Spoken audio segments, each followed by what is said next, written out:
Hi, I'm Bobby Albert with Lead to Grow. Well, today we have Tim Vasquez. I know you were going to do that, weren't you? I knew. I was waiting for you to go like, what? And I said, you can call me Tim Smith or Tim the Deadbeat.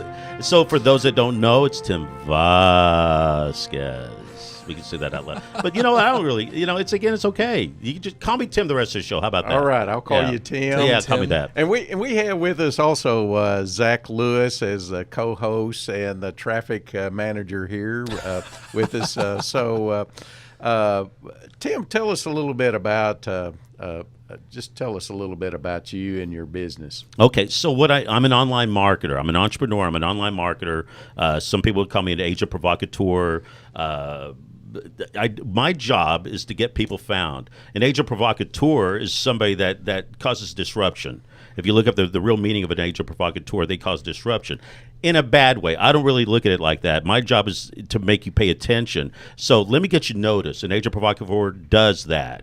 So what I do is I get people found on page 1 of Google or the search engines. I get them more visibility online. And so because of that, I'm doing okay with my business. I do a show here called The Launch with Tim Vasquez every Friday here on the Real News Communications Network, 10 a.m. Friday Central Time. Right There's here. a plug or what, huh? So I could talk 30 minutes, Bob. You might not even get a word in edgewise if you don't interrupt me. But so that's what I do. And I talk to C-class executives, C-level executives.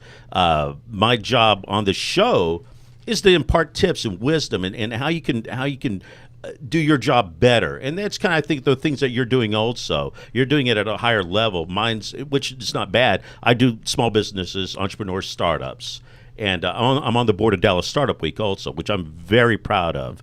We've had thousands of people attend our annual conference for years, and so I'm the old man in the group. But they need somebody with gray hair in there. So, and you're not as gray as me, so what's up with that? So I'm a little disappointed with this. Well, I got more hair than you do. Well, thank you. This wig is not working for me, is it? Gee whiz. Oh, throw me under the bus already. Yeah. This is going to be a great show. Yeah, Go ahead. If you're from Texas, right? North Carolina originally. Really? But raised here in Texas, in Grand Prairie. So I don't brag about that too loudly, but yeah, I was raised in Grand Prairie. How did you, North Carolina, Right. and coming into Texas, where'd you learn how to talk so fast? Fear. And since we're talking, rock star. I'm looking for promotionals on my show, The Launch. Shameless plug for Rockstar. So that helps goats also. So yeah, it's just me. It's just me. Being on radio, I used to get in trouble for that because I would talk like a million miles an hour. Not like Matt Stoker, who talks very slowly and with purpose. For those who don't know, Matt, our video producer over there. Yeah, doing a great job showing me right now in front of everybody. Hello. So, so the thing is, I just talk, and I do speeches and I do conferences and stuff, and I slow down during those because I'm drinking Rockstar.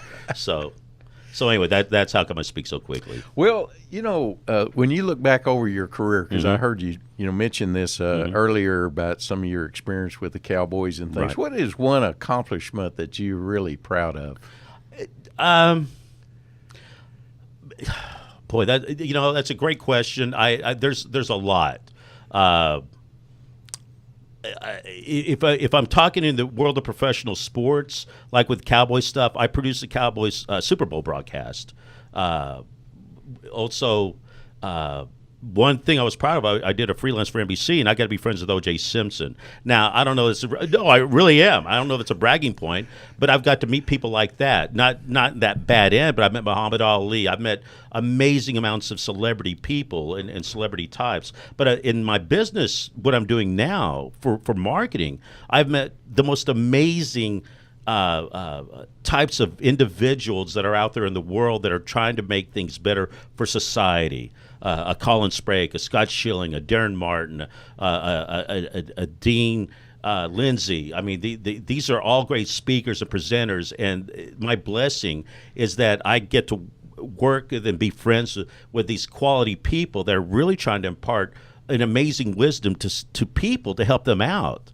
And let me push my show just another moment here. So as being guest on my show, I said, look, it's not a pitch fest for you. It's about how you can help people out. And not once have they ever gone like, whoa, I'm not going to be on your show. No, they're like, we want to help. And I have found this is so. There's my joy now is that it's helping people out, and it's people with a like-minded mindset that really want to help people out, because they realize if people are helping out in society, that these millionaires that I know, they're like, it's never about making money.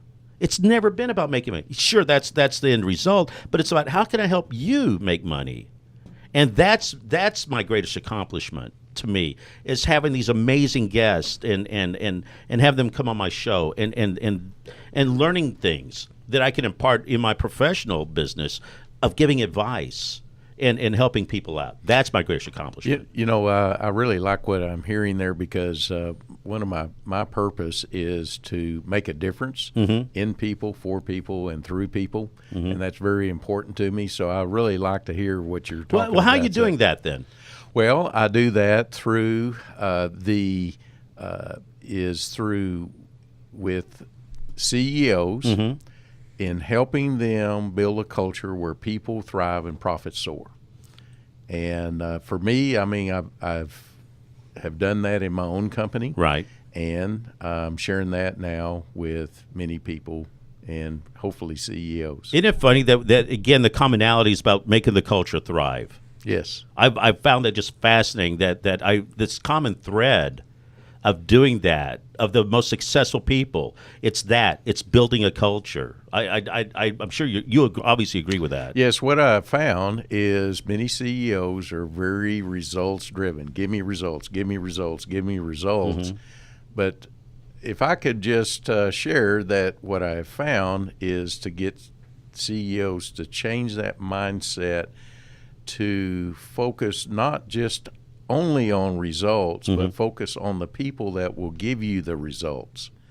And that's what's missing in many organizations that are lacking in their people thriving. And when their people thrive, the profits will soar. And I saw it in my own company. Yeah, so that's actually, that. It sounds like I'm doing the interview right now. I know, like I'm taking over. I'm an old radio guy that's doing this for years. Again, pull me back. Put a restrictor plate on me. So keep going. I find that fascinating, though, and I think that's wonderful that mindset's there with you. Yes. So. Well, the one thing, you've had so much success in your life is. Tell us about a time where you have failed, and what did you learn from that? When I first started getting this business, I lost $250,000. Whoa! Yeah, literally. I teamed up with some people that took advantage of me being naive about business, and I still am naive about business. I put a lot of trust in people, and I'm more cynical now. But I lost $250,000 in 2 years, and let me tell you, that hole is a tough hole to dig out of. And somebody that's been doing radio most of his life, and I've been given luxuries because of that, and not having those luxuries anymore, yuck. But when I made it about me, I wasn't getting anything. I need the money. It's like no. Once the mindset changed about how I can help people, then everything started going up. So you could call it the secret or those, or the Tony Robbins mindset about wealth in mind or something like that. But whatever it is, once you find out that you're really trying to help other people out, like Zach, because poor Zach needs all the help he can get, so he doesn't have a good radio voice, and so because of that, I feel sorry for him. But I thank God that he's with me. So there you go. So, but who's your daddy? So there you go. Wait, am I going to get in trouble for that? No. Of course I am. I don't care. So the thing is, though, it's about how that's when it turned for me. When I started getting out of the mindset of making money for me, when I can help other people make money. And I bet you had the same experience too, though. It's you just don't start a company with nothing, without any type of knowledge. I did, and I took a hard financial lesson for that. And so now I'm like, I'm doing okay now. I get by. Well, I think the value of trust. What I've found in leadership is you got to trust the people first before they trust you, and that's where you earn your respect when you do that. And you can go a long ways through growing your business by just trusting your people. But how do you? Okay, I'm turning this around a little bit. Well, no, because it's interesting to me. Because what you just said, I'm like, how sure can you be about trusting people? Though it's like, do you hire friends because you trust them? They may not know anything about the business, so I can't trust them to run my business for me. Yeah. Well, you ask that's a very interesting point, and you have to set some certain standards. And it, to me, even if it's a friend, or even, if you would, before I sold my company, even when I hired family members, they had a higher standard than all the other employees. And they knew it, and everybody else knew that I held them up at a higher standard.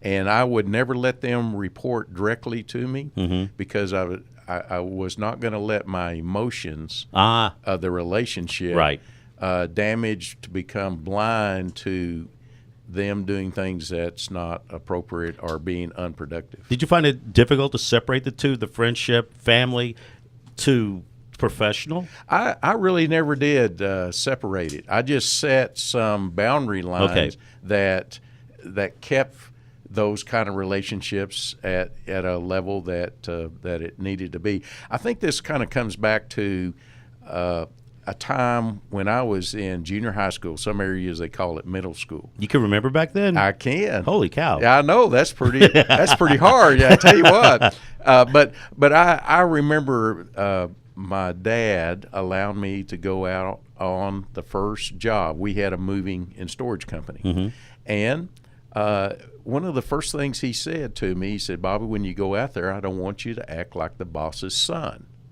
Now, I don't know how to explain to you, a kid in junior high school or middle school, how I clearly understood what he meant, but I knew exactly what he meant. And so from that very first day, when I went out there, I would take one break to everyone's two breaks. I'd run between the truck and the house and the house and the truck, and I would do all the jobs that no one else wanted to do.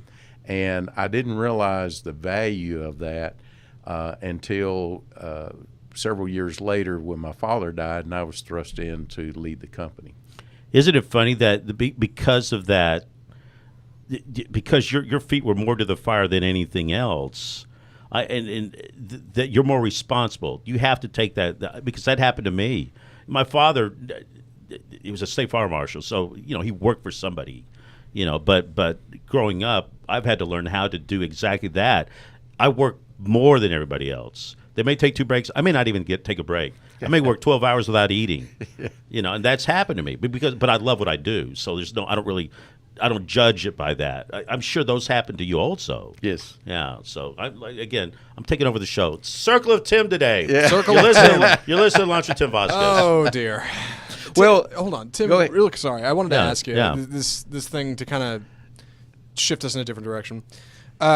Typically, when we start this show, we open with something kind of simple, and it's kind of a question you've expressed concern about on your show before. What do you do?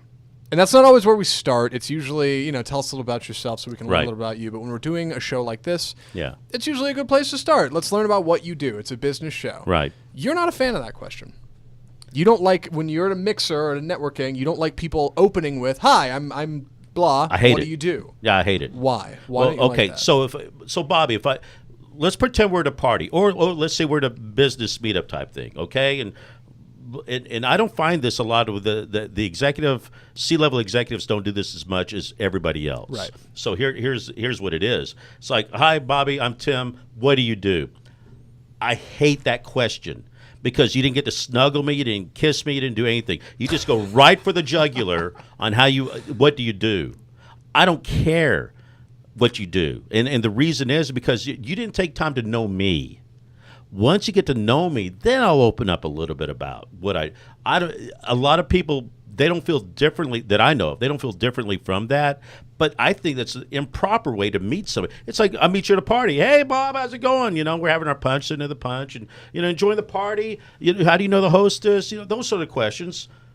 Then later on, I may go like, "Hey, seems pretty interesting. Really cool thing what you do. So what do you do, Bob?" Later on, I just don't go for the right off the bat, I hate it. I absolutely hate it. So when people ask me what I do, right off the bat, I say, well, I run a giraffe roping site in Europe. We're big at bar mitzvahs and funerals. Lots of wide eyes. Yeah, lots of wide. And I'm dead yeah. serious about it. So I said, it's a franchise. And I said, we're really big. The bar mitzvahs for the giraffe roping, it's huge. Because, going through a bar mitzvah, it's kind of a big deal. And they don't know how to take that. And frankly, the ones that get it know I'm kidding. There's a lot that don't. And so I really don't want to deal with those because they're idiots. They are. They're dummies. Weeding out the weak. Yeah, it is. So it is. So I think when you improperly introduce yourself, I think you're lacking in communication skills professionally, that I don't want anything to do with you. And it's not a bad thing. I just think that and we know this in business, you build relationships. And you've got to know the person before you do anything. Because I'm not going to recommend people, because that's what they're looking for. Here's my card.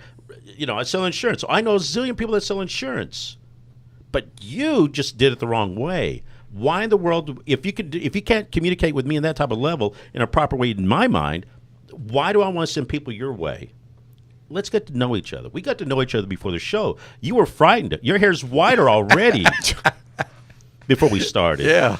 And so it is. Listen, you were like Tom Selleck, dark hair, black. It's turning gray as I'm watching you right now. Salt and pepper. Salt and pepper right now. By the time we're done, it'll be shock white.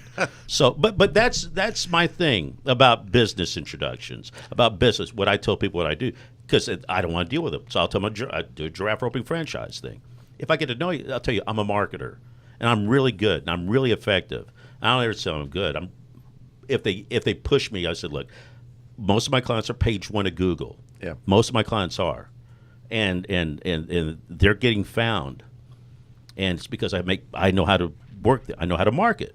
So, well, you bring up about earlier. You brought up about we were talking about there about CEOs tend to just drive for results. Those are the ones that are going to ask that straight. I mean, just come right out of the can, right immediately. Yeah. What do you do? Yeah. The other side of the coin is somebody asking a question like you suggest, asking the question to develop a relationship, and then when the time is appropriate is to bring up. In my own company, we had a button. We call it the AQL, and it was ask questions and listen. Yeah. And we actually, because we had so much business that was not only nationwide but also internationally, and we were having to be on the phone with a lot of people, is to train our people not to just be there to just give, do this, do that, and so forth, is to train them how to appropriately ask questions. And we did it. Actually, we spent a whole day. We shut down the whole company for a whole half a day and just talked about AQL, and we played this game, like the game show Jeopardy. We played a game called Quickerdy, and it's spelled with a QIC, and that means something internally in our company. It's just part of our culture. And so people begin to, people think they ask good questions, but when they had something presented to them and they had to ask the question to find the answer, they didn't realize how hard it was, and it really showed them how little we do know, how well we do ask questions. I love that. I'm going to steal this for my show. Go ahead. And I'll give you credit for it, but I love that because I like I said, I do certain things in business. I don't realize there's business names for this stuff, and I love this. Ask questions later, and listen. Yes. I do realize that listening is the biggest part of selling. Yes. Let them take the lead. You can drive the traffic however you want it to go if you're listening. Well, what I also found doing research before we shut down the company for a half a day, there was a lot of research on listening skills.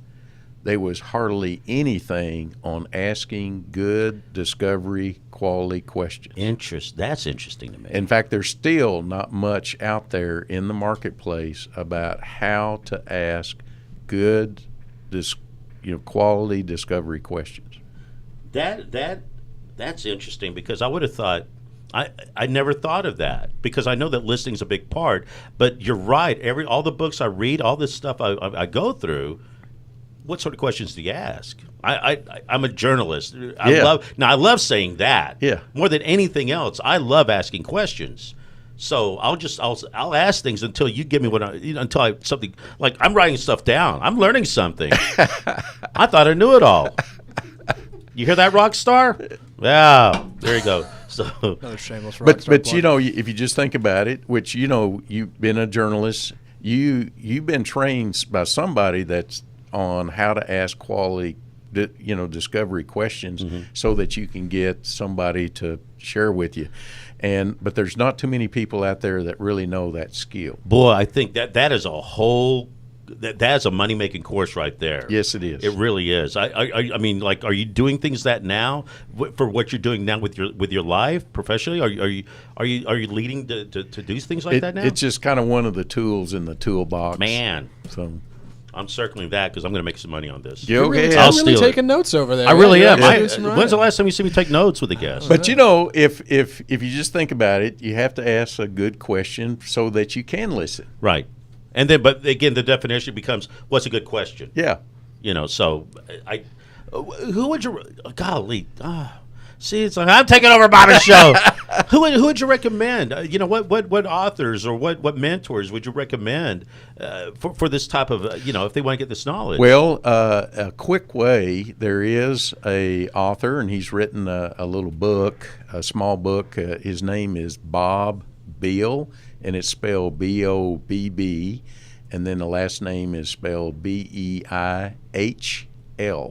Okay. That is not how I would think you'd spell Yeah. Bob Beal. No, I know. Yeah, and he lives in Scottsdale, Arizona. And anyway, he's a good friend of mine. When are you going to have him on the show?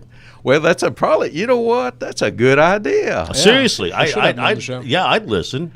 And I normally don't listen to anybody's shows but me. It's 24/7. I listen to my show all the time. No, this sounds seriously, because I think it's a great subject matter. Yes, it definitely is, and because most people just want to talk about them. You mentioned earlier, they just want to talk about themselves all the time, right?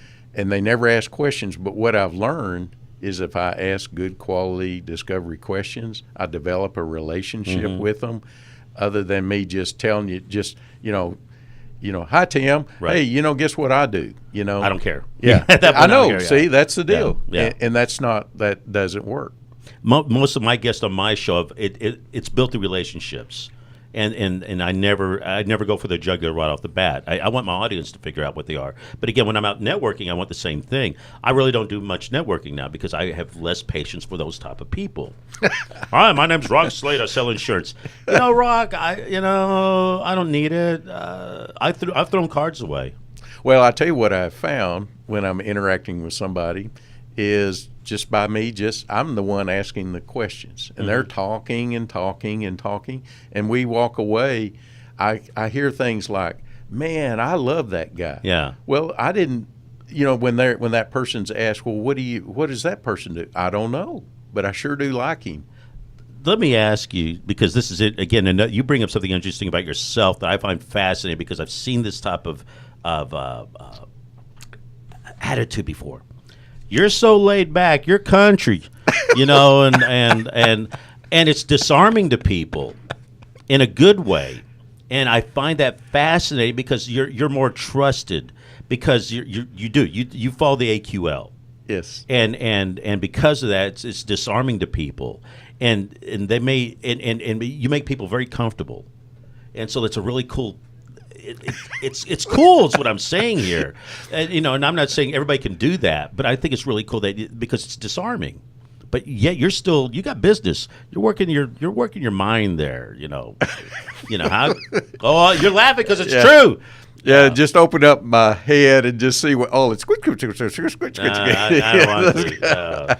Sorry. I'm just because this stuff's kind of fascinating to me. So I'm sorry for interrupting like this. Tim, this has been an unconventional episode, and I think that's okay because you're an unconventional guest. I am very unconventional. And the reason that is because you have unconventional ways of thinking. That's why you get people on the first page of Google because you're able to kind of look at a situation and go, okay, wait, how can I attack this and kind of spin it and turn this paradigm into something people want, people can use. But it goes back to what Bob said. Like, I'm acting like you're not here, Bob. Okay. So, No, but it goes back to I'm listening to what he's having to say. Right. And it directs me what I'm interested in, which I think hopefully that if you're watching and listening now, as I point to the camera, is that this should be interesting to you too. I think Bob's background's fascinating to me. I think the things he said is absolutely fascinating, and I know I'm just taking over at certain points here. Listen, I am an attention getter, so it's all about Circle of Tim. But I'm sorry, Bob, but that's what I find fascinating. Yeah. With Bob. So. I wanted to ask about your experience in non-conventional business formats. Right. You don't necessarily punch in at a 9 to 5 at a business. No. You don't have a cubicle. No. You don't sit down in the same place every day and work. You work on the internet. Yeah. You work in co-working spaces. Sometimes. Entrepreneurs and Yeah, startups. Right. How has that kind of affected your work ethic? Because you didn't used to do that. You used to have a very traditional go to work, do this. Now you don't. How has that changed things? I don't have as much distractions. And you'd think you'd have more based on. I don't, because there's a lot of things I block off. I don't know. It's true. It's not true for everybody. Now I have a slight case of ADHD. I'm also a little bit OCD. But if you look at my business desk, it is a mess. But I know where everything is. So they found that type of person's very creative. Yeah. That type of thing. What's changed for me is the fact that if I had people around me all the time, that inevitably I would make somebody angry with me because I would say something and not meaning to say something to cause a distraction, but that might happen.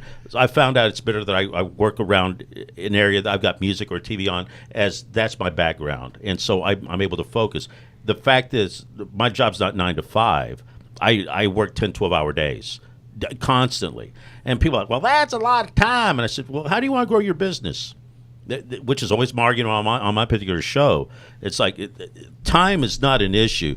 You made that an issue. You should never make it an issue. My job, when I wake up every morning, it's a Friday. Every single day is a Friday in my life.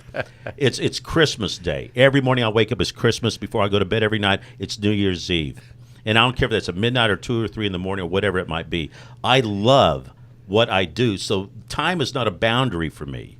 Never has been. Most entrepreneurs I know that are very successful, time has never been an issue, ever, because they love what they do, and because of that, and I really do. I try to help people. I think because of that, that's my drive. That's my but also by not having people around me all the time, I can explore new realms of helping, because I think you could get stuck in an area, and that area could either be.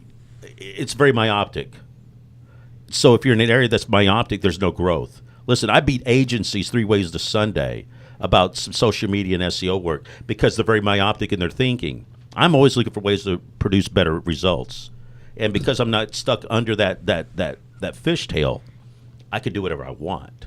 So that's how I feel about life. That's how I feel about doing what I do.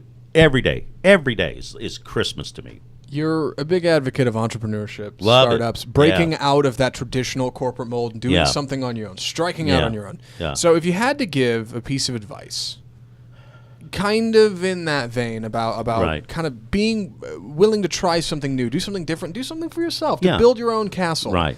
What would that be? Okay, so Bob, I think you would agree with this, is that a lot of people are scared about doing their own business or trying something different because I think in society we're brought up to believe that you've got to go to school, you have to go to college, and you have to do this. But yet my mom and dad are unemployed.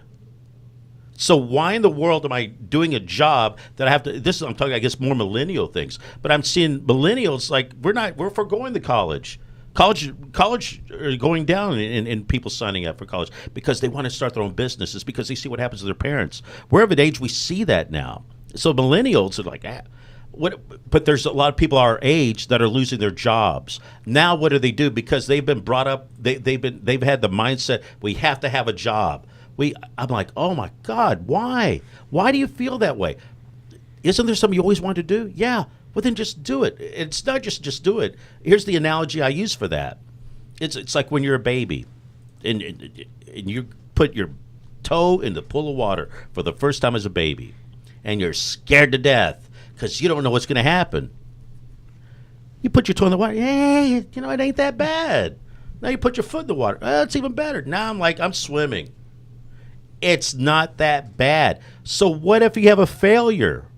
Big woo. I lost $250,000, folks. Did that keep me down? No. It just I learned from my mistakes. And because you learn from your mistakes in business, you don't make those mistakes when you go back around again. So by doing that, not having the fear factor, and I've been dying to write a book on this. Like I said, when we had Gary De Rodriguez on, and every guest I've ever talked to in other shows, how do you get out of that fear? You might have some ideas, Bob. It's like, why is it stopping you from taking a chance? What's the worst that could happen? Well, I'll lose all this money. I said, I have shown people how to start businesses with zero amount of dollars. They can work for themselves for no money whatsoever. In fact, my show this Friday is going to be about that. It's about how to make money over the holidays for no money. It's not going to cost you a thing. So what's the fear? If you tell me time, I'm going to throw you out of the room, because time is never the issue. It's your mindset. Your discipline is you get home from work at 6 or 7. Now NCIS is on, or The Bachelor is on, or something. You need to wind down a bit. I get that. So take your wind down period, but then at 9 o'clock, start to do something that can benefit yourself. Tim, I'm just listening to you as I pick up, because I think you and I have a similar mindset. And my God! I hope not. It may make your hair grow. It may make your hair grow back out. Well, I'm getting bald here. I'm going to look like Matt Stoker if I don't watch out. Yeah, but holy cow! Wow. Yeah. Scathing criticism. Yeah, the Peanut Gallery. I love Matt. But the the mindset is an abundance mindset versus a scarcity mindset. Yeah. And I find that people that have a scarcity mindset, they're driven by fear. The ones that have an abundance mindset, they're driven by faith. Yeah. And what I see, people with a scarcity mindset, they're trying to protect. Yes. They're trying to hold back. It's like somebody has got to lose before I win. The person with abundance mindset, because I can tell by just talking with you, is that it's a win-win. Yeah. And it's kind of like, I give a description, kind of like a farmer. The farmer with the abundance mindset, they cast the seeds very liberally. Because they know more seeds are coming. Mm-hmm. It's they feel like there's plenty of seeds for everyone. Yes. But the one with a scarcity mindset, that farmer is going to hold back. He's going to be just putting a few seeds out at each time. And then what happens to the crop? Right. Oh, yeah, boy, I mean, that really hits the nail on the head. I think faith, religiously and also professionally, secular or non-secular, whatever it might be in your mind, I'm a man of faith. A lot of people would not believe that, but I am. I carry a rosary with me every day. I carry a rosary with me. I have a Bible in my bag. And some people, you go to church. Yeah, I go to church too. And they're like, I'm the antithesis of all that in some people's minds.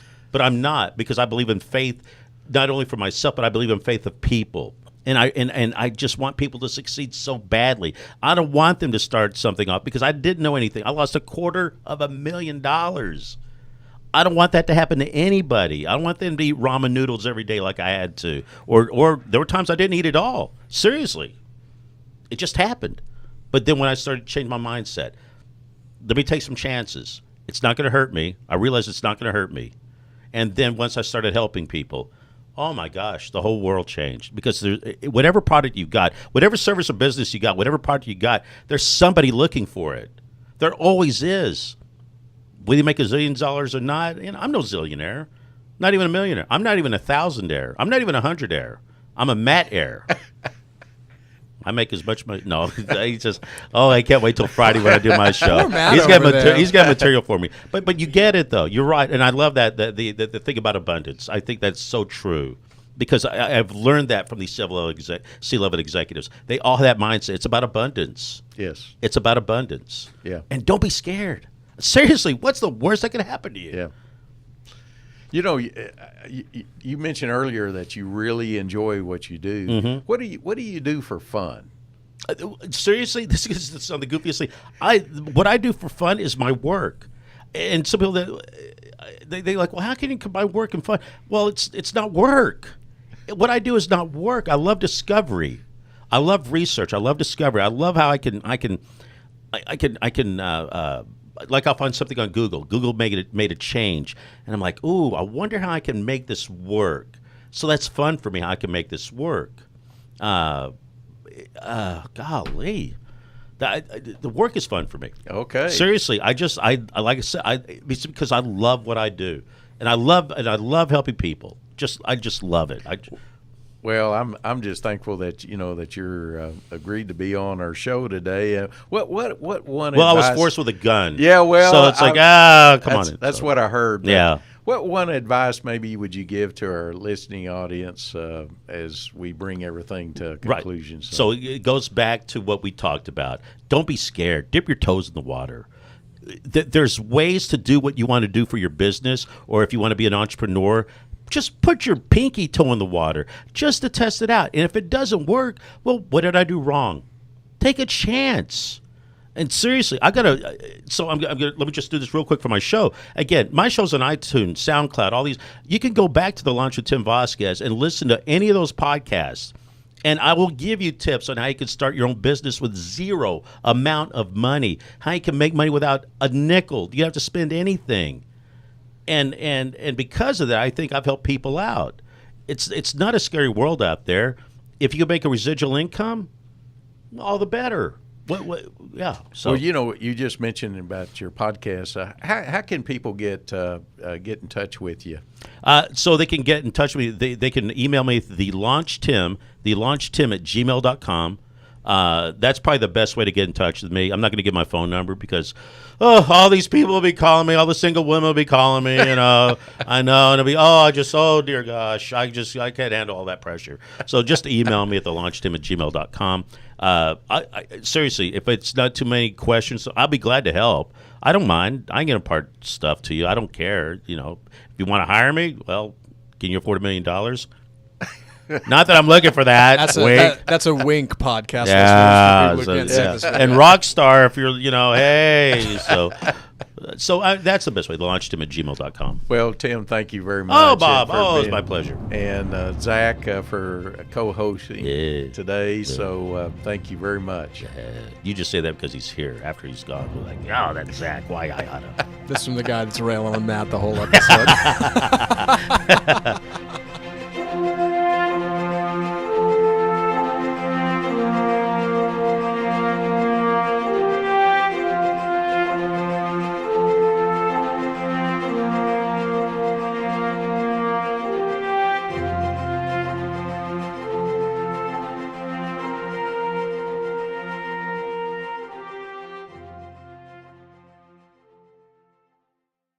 You're listening to RNCN, the digital destination for premium talk radio.